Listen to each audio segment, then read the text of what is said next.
Bagaimana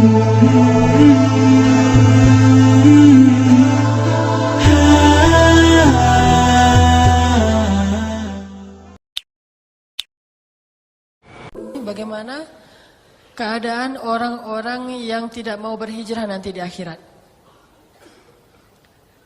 Dan lagi-lagi kita tetap memaknai hijrah dengan makna yang kekinian atau makna kiasan. Orang-orang yang tidak mau mengubah kehidupannya kepada apa yang Allah perintahkan. Hijrah dari masalah pekerjaan, dari pekerjaan-pekerjaan yang syubhat atau haram kepada pekerjaan yang halal dan diridhai Allah dengan rezeki yang berkah. Hijrah status dari mungkin punya hubungan yang tidak diridhai oleh Allah. Setiap hari dia merasakan perasaan yang sebetulnya belum boleh dia rasakan. Setiap hari dia memikirkan seseorang yang belum boleh dia pikirkan. Setiap hari dia datang dan berkomunikasi dengan seseorang yang belum boleh terlalu dekat dengannya. Hijrah kepada keadaan yang lebih baik. Keadaan ketika semakin dia pikirkan semakin berpahala. Semakin dalam perasaannya semakin berpahala. Semakin dekat semakin diberkahi Allah. Memandangnya aja berpahala coba. Itu enggak ada dalam pacaran. Memandang orang yang kita cintai berpahala. Kalau pacaran memandang dosa. Disuruh menundukkan pandangan. Ngobrolnya sambil ngelihat ke bawah. Udah sholat tahajud belum? Ngelihat ke bawah. Atau kalau kita lagi jalan bareng gak saling bertatap-tatapan. Jadi kalau misalnya satu mobil, satu di depan ngedrive, satu lagi di belakang. Itu paling syar'i itu. Kalau gak siap kayak gitu, gak usah deh. Kalau perlu kalau mobilnya 3 row gitu kayak Livina atau Mobilio, dia yang paling belakang. Sekalian jagain barang-barang gitu. Gimana barangnya? Ini paling belakang. Supaya menjaga jarak, jangan terjadi fitnah. Dan banyak-banyak berzikir, astagfirullah, astagfirullah, ya Allah lindungilah kami. Karena setan itu, itu lagi menggebu-gebu tuh semangat setan untuk menggoda kita. Sedikit aja ada pencetus langsung kita bisa batal. Beda dengan kalau sudah berhijrah dengan cara menikah. Memandangnya pahala. Pandang, alhamdulillah dapat 1 pahala. Pandang lagi 2 pahala. Pandang-pandangan 4 pahala. Kamu kenapa ngelihat-lihat saya terus? Saya pengen beribadah. Beribadah apaan? Dengan memandang kamu. Dan tahukah pahalanya sebesar apa? Sama dengan sholat 2 rakaat loh. Jadi kalau lagi males, kayaknya saya mah lagi males sholat sunnah mutlak, mau mandang istri aja. Itu bisa, kalau pacaran gak akan dapat yang kayak gitu-gituan. Coba, mandangin fotonya aja berpahala, apalagi orangnya. Kalau pacaran, mandangin fotonya aja gak boleh, apalagi orangnya. Kita liatin, kita ngobrol. Bukankah dalam hadis itu ketika saling memandang berpahala, kemudian ketika saling berkasih sayang berpahala, kemudian ketika mereka maaf masuk ke dalam kamarnya berpahala, dan malam itu diberkahi oleh Allah Subhanahu wa taala. Malam yang penuh berkah. Gak perlu ngumpat-ngumpat, curi-curi dan segala macam, gak perlu tipu-tipu. Karena udah halal. Kayak cerita saya kemarin, pulang sholat Jumat, ngapain pulang sholat Jumat buru-buru? Karena pengen cium kening kamu. Wah. Kalau belum halal, pulang sholat Jumat bingung, nih mau kemana nih? Pulang ke rumah cuma nggak ada siapa-siapa gitu ya. Pulang ke rumah orang, wah bisa bahaya. Jadi kan bingung pulang sholat Jumat. Aduh saya habis Jumatan tuh bingungnya mau kemana. Akhirnya nelfon teman, kita nongkrong yuk. Gitu lagi kan. Kalau yang udah halal, dia mah nggak pernah galau mau nongkrong di mana. Udah jelas tempat nongkrongannya. Di dalam surga di rumahnya. Yang dinanti oleh bidadari. Tinggal pulang, assalamualaikum, waalaikumsalam. Udah ditunggu dari tadi juga. Lagi khutbah dia udah nunggu di belakang pintu. Gitu. Lagi khutbah Jumat udah nunggu. Begitu buka pintu, assalamualaikum, waalaikumsalam. Langsung kecup keningnya. Ya Allah, rahmatilah hubungan kami. Jagalah hati kami. Dan jadikanlah dia pasanganku di dunia dan di surga. Luar biasa itu udah. Ada yang lebih dahsyat lagi tuh. Bangun tahajud. Bangun tahajud, begitu kita udah malam udah melek langsung bangun wudu. Setelah wudu memercikan air ke wajahnya. Jangan 1 ember. Dipercikin. Memercikan air itu bukan bahasa, bukan cara yang kasar ya. Memercikan air itu romantis loh. Jadi memercikan air itu kalau Nabi itu diusap di matanya Aisyah. Jadi kayak facial gitu deh. Diusap di matanya Aisyah, bangun dong, diusapin. Terus dipercik-percik, kan manja tuh gitu. Apaan sih malam-malam dingin tahu. Nah kalau gitu besok malam air hangat dipercikin. Pokoknya yang lembut aja, air hangat. Waduh, makin nyenyak tidurnya air hangat nih, gak dipijitin. Atau kalau perlu, kalau yang lebih keren lagi percikan airnya tuh pakai itu tuh. Pakai nano spray. Segar gini, kirain lagi di zam-zam segar gitu ya, pakai nano spray. Kenapa kamu pakai nano spray saya? Kan ikut sunnah Nabi membersihkan air. Tapi pakai teknologi nano spray. Ini lebih dahsyat lagi. Udah gitu dipijit-pijitin jempolnya pelan-pelan supaya dia bangunnya nyaman. Begitu bangun azan subuh kayaknya dia sholat. Kelamaan soalnya ngebanguninnya. Disitulah indahnya, bayangin. Makanya Allah mempertanyakan, kok kalian udah tahu indahnya nikah? Enggak nikah-nikah juga sih. Padahal udah tahu, udah dipanas-panasin lewat Instagram, lewat taklim, enggak nikah juga. Sampai akhirnya malaikat nanya, Fima kuntum, kenapa kalian dalam keadaan seperti ini tidak menikah? Katanya mustad'afin ya Allah, enggak siap ya Allah, lemah, enggak punya pekerjaan. Bukankah ardullahi wasi'ah? Bukankah bumi Allah itu luas? Dan Allah berjanji di ayat yang ke-100-nya tadi, siapa yang berhijrah, Allah akan memberikan jaminan muraghaman katsiran wasa. Banyak jalan keluar dan kelapangan. Itu janji Allah untuk orang yang berhijrah. Enggak usah khawatir. Dan saya yakin yang di atas tuh semuanya udah pada siap. Tinggal datangnya kapan gitu.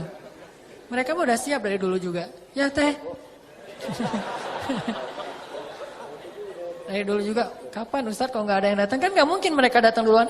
Tembak aku dong, kan nggak mungkin. Itu mah nggak keren banget. Makanya kita yang harus cowok berani datang. Terus kamu datang pakai apa? Saya bawa Allah. Wah, ini ngeri nih. Modal kamu apa? Allah modal saya. Jaminannya apa? Allah sebaik-baik penjamin. Saksinya Allah yang akan menyaksikan. Pokoknya saya ngandalin Allah aja. Bismillah, ayo kita berjihad. Allahu Akbar gitu. Akhirnya calon mertua juga ikut takbir. Wah, kenapa saya jadi ikut-ikutan nih? Udah deh. Masih ingat, ini buat calon mertua ya. Belajarlah dari Sa'id bin Musayyib.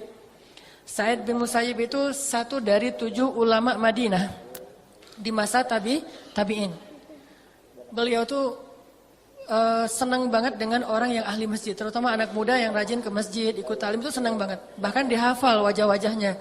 Sehingga ketika ada satu muridnya yang paling dekat dengan beliau nggak hadir dalam majelis ilmu, akhirnya Sa'id bin Musayyib sekali-kalinya datang ke rumah seorang murid dan mendahulukan itu daripada sholat berjamaah. Kan kita tahu Sa'id bin Musayyib ini 50 tahun nggak pernah ninggalin sholat berjamaah. Selama 50 tahun itu dapat takbiratul ihram bersama imam. 40 tahunnya sholat nggak pernah ngelihat punggung orang, artinya di shaf pertama. 30 tahunnya mendengar azan di dalam masjid. Nggak pernah azan dia masih di luar, nggak pernah tuh. 30 tahun azan di dalam masjid. Sekali-kalinya dia meninggalkan semua itu gara-gara datang ke rumah muridnya yang tidak hadir dalam majelis ilmu. Datang ke rumah muridnya. Assalamualaikum. Waalaikumsalam, kata muridnya di dalam rumah. Siapa? Orang Arab suka gitu. Man? Sa'id mengatakan Sa'id. Di masjid lagi azan. Ini bertamu. Sa'id, kata Syekh ini. Kemudian muridnya bilang, saya tuh lagi ingat-ingat ada berapa banyak Sa'id di kota Madinah. Karena saya nggak kepikiran kalau itu Sa'id ibnu Musayyib. Saya ingat semuanya, Sa'id bin ini, Sa'id bin ini, Sa'id bin ini, ada 10 Sa'id. Semuanya saya ingat kecuali Sa'id bin Musayyib. Kenapa? Gak pernah menduga kalau itu Sa'id ibnu Musayyib. Soalnya Sa'id ibnu Musayyib itu gak mungkin pergi ke rumah seseorang ketika azan. Gak mungkin. Pasti dia akan mendahulukan salat jamaah. Baru beres itu ngurus yang lain. Tapi pas dibuka ternyata Sa'id ibnu Musayyib. Kaget, pasti ini ada berita besar banget nih. Lalu Sa'id ibnu Musayyib bilang, wahai anak muda, kenapa kamu tidak hadir dalam majelis ilmu? Saya kurang sehat ya Syekh. Kamu tidak punya pendamping? Tidak punya. Salamin saya. Ya, apa ya Syekh? Kamu akan menikah dengan putri saya. Langsung tuh. Wah, ini mertua keren banget kalau kayak gini. Tunggu di sini kata Syekh Said. Langsung pergi ke masjid, sholat dulu, selesai sholat, langsung balik bawa putrinya dan bawa 2 saksi. Ditodong coba, nikah todongan. Ini benar-benar bukan on progress ya, udah langsung nih. Bawa saksi, bawa putrinya. Nggak tahu gimana cara ngebujuk putrinya juga ya. Orang dulu mah soleha, jadi nggak perlu lihat dulu. Boleh lihat Instagramnya dulu, nggak perlu gitu. Udah langsung aja. Datang, nama muridnya siapa gitu, yang Muhammad misalnya. Udah dibukain pintu, masuk semuanya ke rumah, salamin. Saya nikahkan putri saya dengan kamu, dengan mahar, hafalan Al-Quran yang kamu hafal dan seterusnya. Saya terima deh.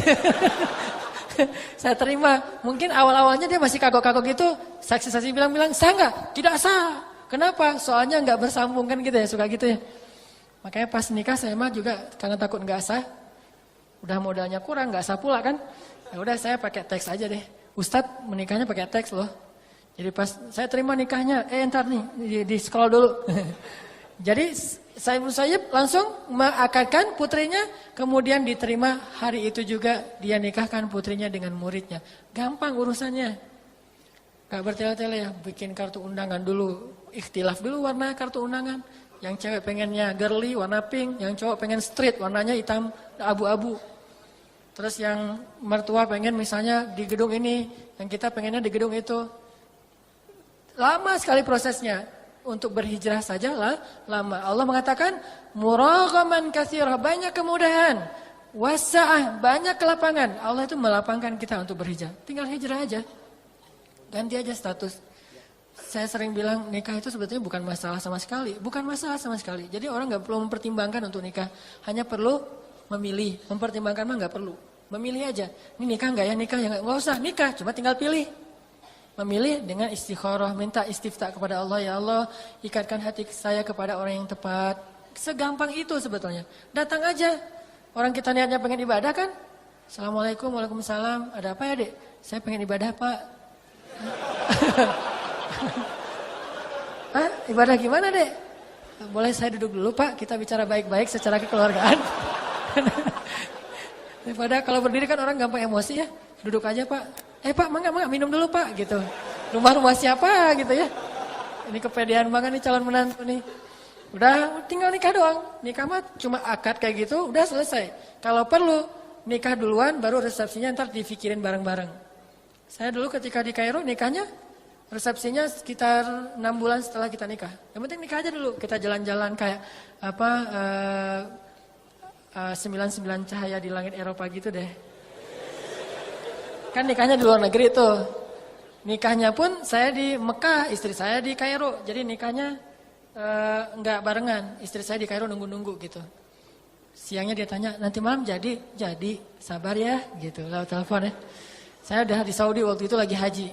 Selesai mertua saya haji, wah baik-baikan tuh sama mertua. Begitu dia datang dari Indonesia turun pesawat, langsung saya tunggu di bandara. Begitu dia naik, langsung saya tunjukin jadi gaet dadakan. Langsung jadi gaet, saya tunjukin sehingga mertua saya ngeliat, wah ini bener nih calon menantu yang ideal nih. Gak tahu dia kalau saya minjem duit anaknya 5 juta. Udah gitu, pas udah selesai kan gak boleh menikahkan ketika sedang berhaji ya. Selesai haji semuanya, udah Arafah, udah Thawaaf Ifadah udah beres. Langsung saya minta, manggilnya Abah. Abah, kapan atuh acaranya gitu. Oh iya sebentar saya mau ngambil umroh dulu. Aduh umroh lagi deh lama ini. Nunda lagi 1 hari. Hari yang kedua, Mbah udah bisa sekarang. Oh iya ayo kita ke Masjidil Haram. Selesai tawaf sunnah langsung naik ke satu pojok masjid. Saya nikahkan, saya terima nikahnya. Langsung telepon. Panggilannya, hai sayang, udah berubah. Kalau belum nikah, ukhti. Nah gitu tuh panggilnya. Kalau orang Mesir mah ya. Kalau di sini mah sis gitu ya. Ukhti mah sis. Pertama sis, habis itu jadi bebek. Ini karena udah berubah status. Langsung dia hore-hore gitu di Mesir. Dia pas dapat telepon, alhamdulillah kita udah sah. Wah, itu luar biasa. Dia langsung sujud syukur, selesai sah sama teman-temannya cuma makan beberapa butir kurma ala mahasiswa gitu. Saya udah selesai aja gitu, udah beres. Kayak maaf, sesederhana itu kayak disunat doang itu. Cepet banget, udah selesai. Pulang ke Kairo, sebulan kemudian baru pulang ke Kairo, kita langsung malam pertama ketemu tuh masih belum bisa satu rumah karena kita masih berstatus mahasiswa dan punya asrama masing-masing. Jadi kita ketemunya di ruang untuk tamunya asrama. Saya jadi tamu gitu datang. Wah, ini istri saya lagi datang mendekati saya gitu. Pas udah dekat, kita makan di mana sekarang? Ya udah kita ke yang dekat aja. Tempat pertama kita ketemu di kebab Turki. Kan dulu gara-gara di kebab Turki itu kan saya salah ngambil plastik teh. Salah ngambil kantong, jadinya ternyata kantong punya calon istri saya. Tapi bukan salah beneran, salah disengaja. Kita makan di situ aja kebab Turki sama ada namanya kibdah. Kibdah itu roti di dalamnya itu kasih hati. Nah, karena kita main hati jadi makannya makan hati. Nah, makan di situ udah gitu pulang masing-masing ke asrama. Bayangin udah nikah, pulang ke asrama. Itu hal yang paling menyakitkan. Udah nikah masih suruh pulang sendiri-sendiri ya. Itu paling menyakitkan dalam hidup saya tuh. Bersabar, seminggu kita ngurus untuk surat-surat resmi biar boleh keluar dari asrama. Seminggu, bayangin bersabar seminggu. Ya gimana lagi, ya tahajud aja tiap malam. Karena ini udah lebih berat daripada jomblo. Jomblo udah jelas, udah puguh gitu ya. Kalau ini nggak jelas gini nih statusnya nih. Kita udah halal loh, iya sih. Terus gimana dong? Ya gitu deh, akhirnya nggak. Setelah seminggu akhirnya kita nyari kontrakan, nemu kontrakan yang alhamdulillah Allah mudahin banget. Kontrakan yang biasanya harganya sekitar 1.000 pound itu 3 juta, kita dapat 400 pound, 1 jutaan lah. Untuk 1 tahun. Itu murah banget dan ada 3 kamar. Sementara kita cuma berdua.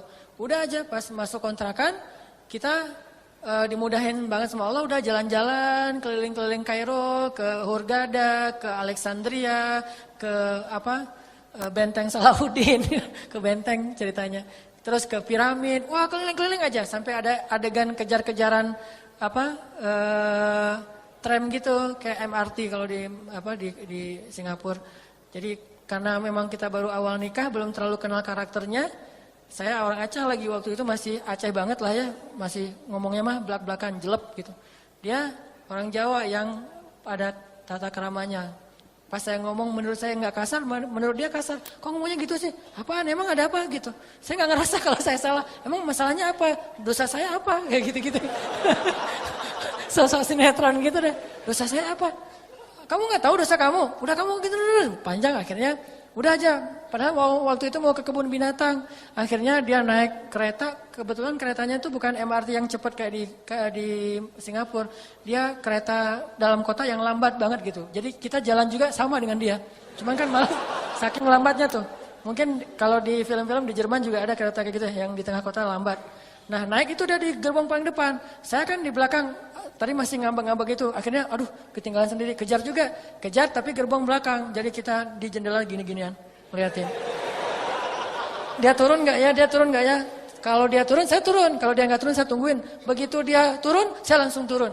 Akhirnya kita pergi ke kayak di sini mah Jonas foto pernikahan. Itu baru foto pernikahan. Dalam keadaan lagi kayak gitu. Jadi foto kita tuh lucu banget. Foto nikah tuh.